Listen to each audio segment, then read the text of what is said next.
tras portița după mine și-am pus lăcata în belciug. Ce tristă-i casa părintească când te desparți de ea și fugi.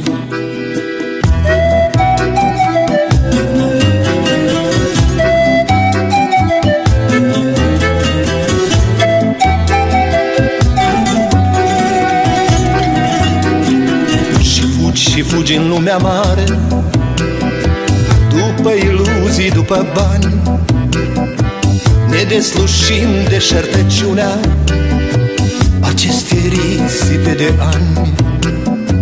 Ne deslușim de șertăciunea aceste risipe de ani. Adio casă părintească, adio primul meu fior, și o fată în rochii albastră ce mă așteaptă la izvor.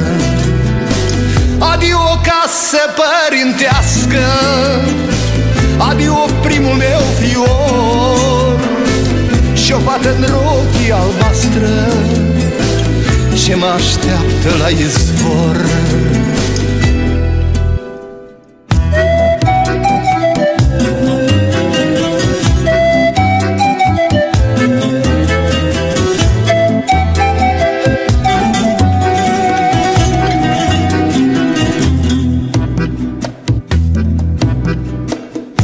Avioane și în trenuri, mereu, mereu voi tot visa o lună caldă ca o pâine ce se coboară în casa mea.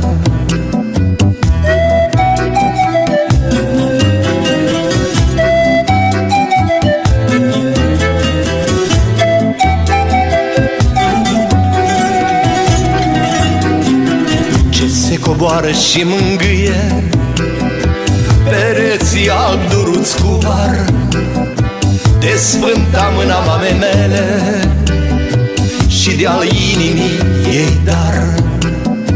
De sfânta mâna mamei mele și de-al inimii ei dar.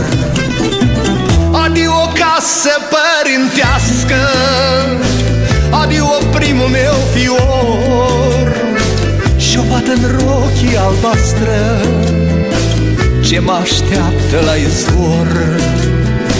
Adio casă părintească, adio primul meu fior, și o fată în rochii albastră ce mă așteaptă la izvor.